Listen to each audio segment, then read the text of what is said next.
আনন্দ সকালে ফিরে এলাম বিরতির পর। সংখ্যালঘু সংখ্যাগুরু এই মন্তব্যের জেরে এবার ফিরহাদ হাকিমকে আক্রমণ করলেন কার্তিক মহারাজ। কি বললেন দেখুন। আজকে এই পশ্চিমবঙ্গে একদিকে বললেন যিনি সংবিধান স্পর্শ করে শপথ নিয়েছেন কলকাতার মহানাগরিক, তিনি বললেন ইসলামের দাওয়াতি। আর কালকে কি কথা বলেছে আপনারা খুব করে ভালো করে কীর্তন করবেন। কি বলেছেন? যে আমরা আগামী দিনে সংখ্যাগরিষ্ঠ হয়ে আবার ইসলাম শাসন করবে। তিনি বললেন না আমরা শিক্ষিত হয়ে আমরা জ্ঞান বিজ্ঞানের আবিষ্কার করে আমরা ভারতবর্ষে প্রথম স্থান অধিকার করব, তা বললেন না। তিনি বললেন আমরা সংখ্যাগরিষ্ঠ হয়ে আমরা মুসলমানের রাজত্ব করব। কত স্বপ্ন দেখেছিলাম, বলো বলো সবে শতবিনা বেনু রবে, ভারত আবার জগৎ সভার শ্রেষ্ঠ আসন লবে, ভারত আবার জগৎ সভার শ্রেষ্ঠ আসন লবে, ধর্মে মহান হবে, কর্মে মহান হবে, নবদিনমণি উদিবে আবার, পুরাতন পুরবে। হলো না, সব ব্যর্থ হয়ে গেল। আর 10 বছর আপনারা পশ্চিমবঙ্গে আর কীর্তন করতে পারবেন না। আপনার সাধু সন্ন্যাসী আপনার মঠ মন্দির রক্ষা করতে পারবেন কিনা? হুঙ্কার হুঙ্কার ফিরহাদ হাকিম, হুঙ্কার আমাদের দিচ্ছে হুমায়ুন কবির। সুতরাং আজকে প্রদীপ্ত হুতাশনের মতো দাউ দাউ করে জোরে প্রমাণ করে দাও আমরা হিন্দু, আমরা এখনো মরিনি, এখনো মরিনি, এখনো মরিনি। আমি শীর্ষেন্দুদার কাছে আসবো। যে পরিস্থিতি এই মুহূর্তে বাংলাদেশে চলছে, সেই বাংলাদেশের পরিস্থিতিকে নজরে রেখেও কি সংখ্যালঘু সংখ্যাগুরু এই বিভাজনটা করলে মানুষের মধ্যে ক্রমাগত বিভেদ যে বাড়ে সেটা কি স্পষ্ট হচ্ছে না? তারপরও রাজ্যের একজন মন্ত্রী, এত দিনের একজন প্রবীণ রাজনীতিক, তার মুখেই বক্তব্য। এই অশান্ত সময়ে একজন জনপ্রতিনিধি হিসেবে এই মন্তব্য একদমই মানায় না। এই জায়গাতে প্রশাসনের প্রধানের উচিত, যে বলছেন যে দলেরই হোক, তিনি মুখ্যমন্ত্রী, তার দেখা উচিত যে এই জায়গার থেকে তাদের না বলার কথা। আর একটা কথা, যে বেশি হিন্দু বেশি মুসলিম এই জায়গাতে সমস্যা। আজকে যদি মানুষ হবার চেষ্টা করে তাহলে মানবতার জয় হয়। সেই জায়গার থেকে ভাবতে হবে যে আমরা প্রত্যেকে মানুষ, আগে মানুষ তারপরে ধর্ম। আজকে যে জায়গাতে সমস্যা, সেই সমস্যাটাকে উস্কে দেওয়ার মতো কোনো শব্দ সন্ত্রাস, যে সন্ত্রাস আজকে বোমাগুলি যে সন্ত্রাস হয়, সেখানে শব্দ সন্ত্রাস হয়, শব্দ দূষণ নয়, সন্ত্রাস হয়। এই জায়গার থেকে অনেক জায়গায় আন্দোলন শুরু হয়ে যেতে পারে, অনেক জায়গায় বিক্ষোভ শুরু হয়ে যেতে পারে। কেন এগুলো বলবেন? আপনারা তো নিজেরা বোঝেন, এমএলএ এমপি মেয়র প্রত্যেকের কাছ থেকে আমরা এই রকম উত্তক্ত মন্তব্য আমরা আশা করি না। এই জায়গাতে আমরা ভাবি যে তারা সঠিক পথ দেখাবেন। একেবারে কলকাতার মেয়রের কাছ থেকে দায়িত্ববান মন্তব্য কিন্তু অনেকেই আশা করেছিলেন। এমনকি তার দলের অন্য দুই বিধায়ক, হুমায়ুন কবির, দেবরাজ তৃণমূল বিধায়ক এবং ভরতপুরের তৃণমূল বিধায়ক, তারাও কিন্তু কোনো মতেই একমত হতে পারছেন না। একেবারে বিরূপ মন্তব্য যে করছেন ফিরহাদ হাকিম, কোথাও চোখে আঙুল দিয়ে দেখিয়ে দিচ্ছেন। পরপর দুজনের বক্তব্য দেখাবো এবার আপনাদের। আমি বলবো যে জনাব ফিরহাদ হাকিম সাহেবকে আরেকটু কোরআন হাদিসের মোতাবেক একটু পড়াশোনা করতে। কারণ আমাদের মহান আল্লাহ তাআলা সৃষ্টিকর্তা, তিনি গোটা বিশ্বকে সৃষ্টি করেছেন আগামী দিন নিয়ে, বা তিনার ভবিষ্যৎ নিয়ে, বা তিনি কোন সম্প্রদায়ের মানুষকে বেশি এখানে মানে হায়াত দরাজ করবে বা বেশি দিন বাঁচিয়ে রাখবে, কোন সম্প্রদায়ের মানুষকে তাড়াতাড়ি উঠিয়ে নেবেন, এটা সম্পূর্ণ মহান উপরওয়ালার দয়া বা তিনার সৃষ্টি। এ নিয়ে হুমায়ুন কবিরও বলার মূর্খামি হবে, বা যিনি বলেছেন তিনাকে ভেবে চিনতে এইসব কথা বলার জন্য আমি বলবো। আরেক হুমায়ুন কবির, দেবরাজ তৃণমূল বিধায়ক, তিনি কি বললেন দেখুন।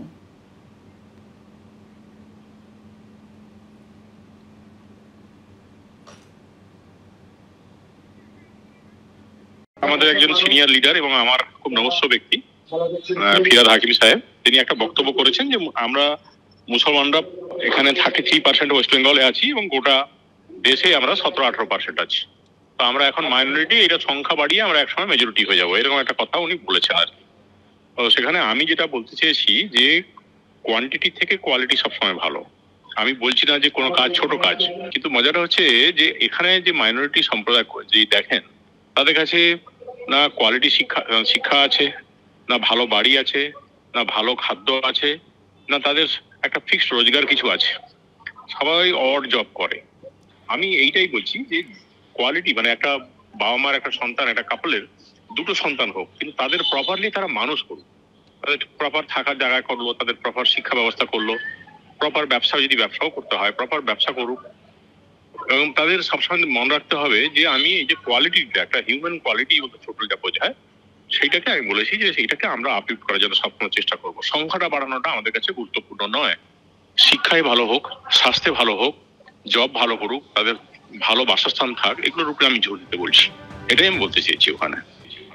সুমিতা, কোথাও মমতা বন্দ্যোপাধ্যায়ের যে ভাবনা চিন্তা, তার যে ভাবনা, সেই ভাবনাটা কোথাও এতে আঘাতপ্রাপ্ত হলো না তো? কারণ সংখ্যালঘুরা তারাও যাতে সংখ্যাগুরুদের সঙ্গে সমানভাবে নিশ্চয়তা পান, মাথার উপরে ছাদ যেন তাদের থাকে এবং তাদের শিক্ষা, তাদের স্বাস্থ্য সবের দিকেই তো মমতা বন্দ্যোপাধ্যায় নজর রেখেছেন।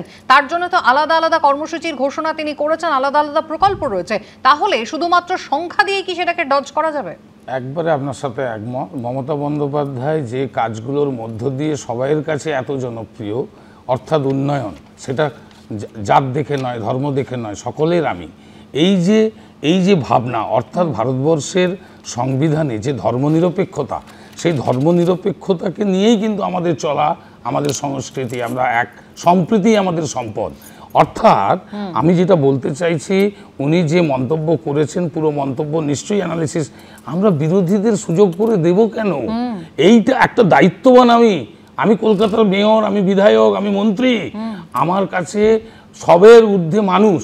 আমি কোনো প্ররোচনা, আমি কোনো বিভাজনের নীতি, আমি কোনো মানে কিছুতেই, আমরা তো বিজেপি নয়।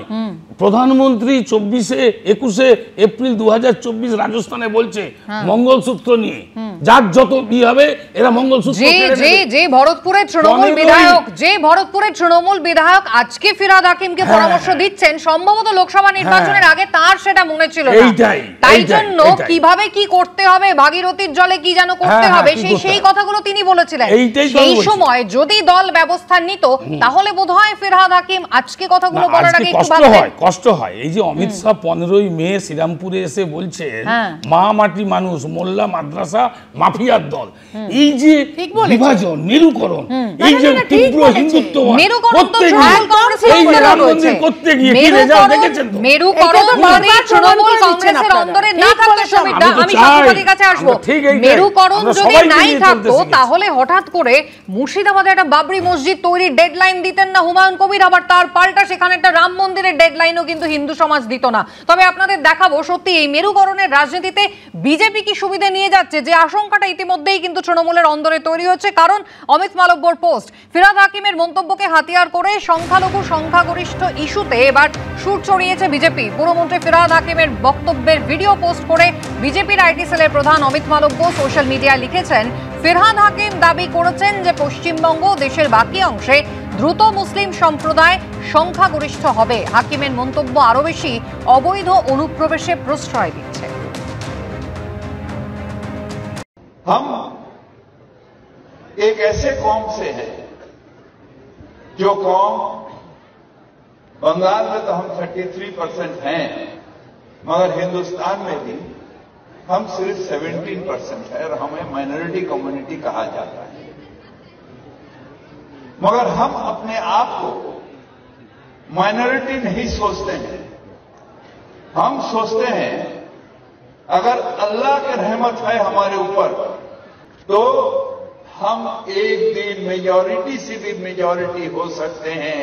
अल्लाह की ये मेहरबानी होगी जो हम अपने ताकत से ये हासिल करते हैं। कुछ भी होता है तो मोमबत्ती भी छील करते हैं। We want justice, we want justice. हम कहते हैं मिছিল करके जस्टिस मांगने से नहीं होगा। अपने औकात, अपने रुतबा ऐसे जगह पर बढ़ा जो तुम खुद जस्टिस देने के लायक होगे। जस्टिस मांगोगे नहीं, जस्टिस दोगे।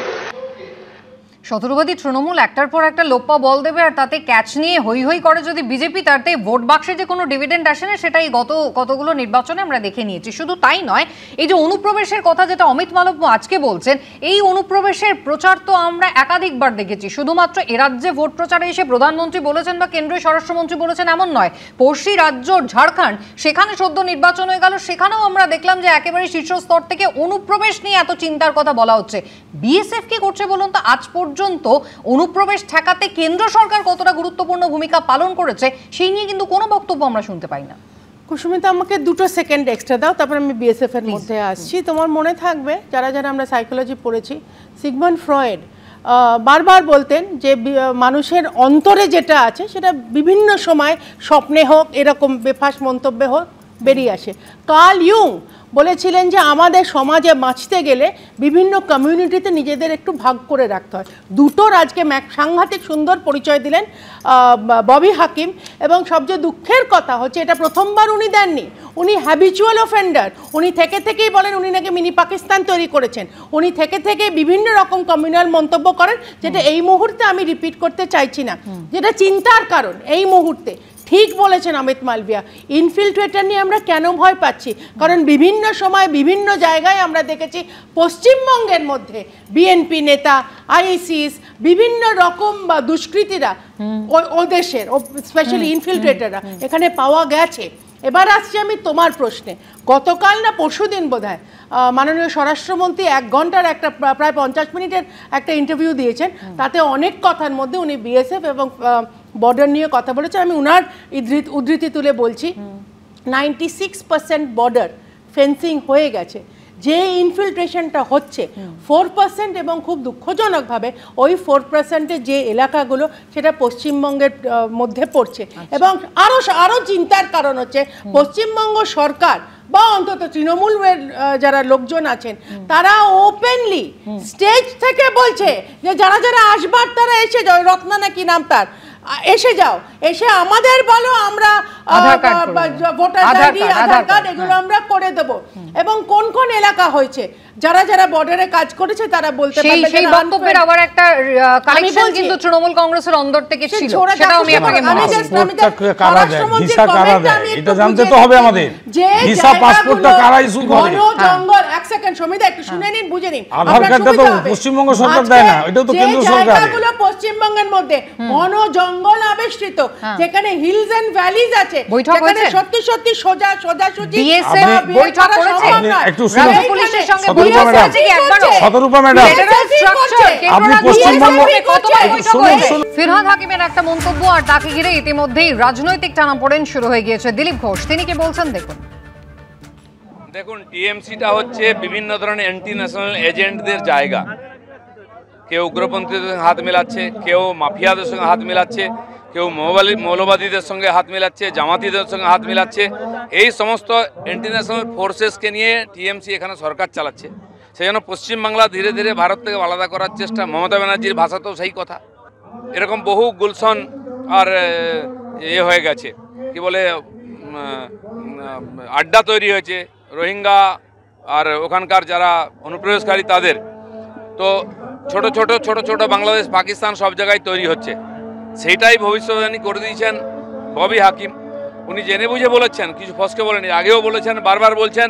তো এখানকার যারা হিন্দু সমাজ আছে তারা ভাবুন দ্বিতীয়বার উদ্বাস্তু হবেন নাকি 4টে বিয়ে করার যে সুযোগ, সেই সুযোগটা অফারটা নেবেন ববি হাকিমের কাছ থেকে। দেখুন, ফিরহাদ হাকিম কিন্তু নিজের বক্তব্যের একটা পরিষ্কার ব্যাখ্যা দিয়েছেন। দেখুন, I am an Indian and I will die as an Indian. I am a secular and I will die as a secular. চন্দা, এখানেই তো প্রশ্ন, যেখানে এই মুহূর্তে বাংলাদেশের যে পরিস্থিতি, সেখানে যারা সংখ্যাগুরু সেই মুসলিমরা, তারা এতদিন ধরে কি করেছে? না নিজেদের আর্থিক অবস্থার উন্নতি হয়েছে, না নিজেদের স্বাস্থ্য শিক্ষা কোনোটার উন্নতি হয়েছে। তাহলে পড়শি রাষ্ট্রের এই মুহূর্তে যা অবস্থা, সেটা দেখেও কি আমরা শিক্ষা নেব না? দেখুন, কোনো ধর্মীয় রাষ্ট্র যারা ধর্মের সঙ্গে রাজনীতিকে এবং রাষ্ট্রকে এক করে ফেলে, তাদের উন্নতি যে সম্ভব নয় সেটা আপনি এই পৃথিবীতে এই মুহূর্তের তাকাই দেখতে পাবেন। ধর্মকে রাজনীতির সঙ্গে মেলানোর জায়গাটায় কখনো যাওয়া উচিত নয় এবং আমরা সেটা তীব্র বিরোধিতা করি। এক, দুই হচ্ছে আমার একটা প্রশ্ন কুসুমিতা, তারপরে আমি আপনার প্রশ্নের উত্তর দিচ্ছি। সেটা হচ্ছে যে এখনও পর্যন্ত দলের সর্বোচ্চ নেত্রী এই মন্তব্যের কোনো নিন্দা করেছেন বা ববি হাকিমের এই মন্তব্যের প্রকৃত ব্যাখ্যা কেন উনি বললেন এই ধরনের কথাবার্তা, এবং সত্যি কথা বলতে উনি নিজে যে ব্যাখ্যাটা দিয়েছেন সেটা আমি ব্যক্তিগতভাবে ববি হাকিমকে যাচ্ছিনি, উনি সত্যি কথা বলেছেন, কিন্তু এই ধরনের মানে অপ্রয়োজনীয় মন্তব্য উনি ওই রকম একটা জায়গায় দাঁড়িয়ে কেন করতে গেলেন, এবং এর আগেও একটি মন্তব্য নিয়ে সব খুব গোলমাল লেগেছিল, এবং এই বিষয়গুলোকে তো ভারতের সংবিধানকে চ্যালেঞ্জ করে ফেলছে।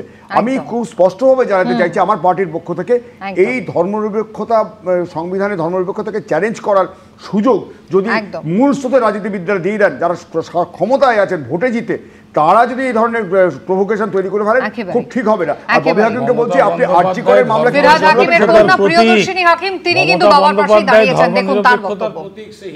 যাদের কুৎসা করবার কাজ তারা কুৎসা করে, যাদের কাজ করবার কাজ তারা কাজ করে। খুব দুঃখ লাগে যখন আমি দেখি আমার বাবা ছোটবেলা থেকে, আমার মনে হয় যে এত দেশাত্মবোধক, এত দেশকে ভালোবাসে, সমাজকে ভালোবাসে, তাকে যখন কথায় কথায় ধর্ম নিয়ে খোটা মারা হয়, কোনোদিন জিহাদি বলছে, কোনোদিন মিনি পাকিস্তান বলছে, খুব অপমান লাগে। নিজের ভালোবাসা নিজের দেশের প্রতি সেটাকে যদি বারবার করে প্রুফ করতে হয় সেটা অপমানজনক। আমি আজকে বলছি আমি একজন মুসলমান মহিলা, কিন্তু আমি নিজেকে মাইনরিটি বলতে পারবো না, কারণ আমার বাবা মা আমাকে আজকে যে শিক্ষার যে আলোটা দিয়েছে তার মধ্যে আমি তারপরে গ্র্যাজুয়েশন করেছি, মাস্টার ডিগ্রি করেছি, গত 14 বছর ধরে আমি চাকরি করছি। আমি তো নিজেকে মাইনরিটি বা ব্যাকওয়ার্ড বলতে পারবো না। প্রত্যেকটা মানুষকে বা বাংলার প্রত্যেকটা মানুষকে, যেটা মমতা বন্দ্যোপাধ্যায় কন্যাশ্রীর মাধ্যমে দিচ্ছে, স্টুডেন্টস ক্রেডিট লোনের মাধ্যমে দিচ্ছে, তাহলে কালকে কেউ আর ব্যাকওয়ার্ড বা মাইনরিটি থাকবে না, সবাই মেজরিটি, সবার একটা সে থাকবে। আলোচনার সময় শেষ, সকলকে ধন্যবাদ।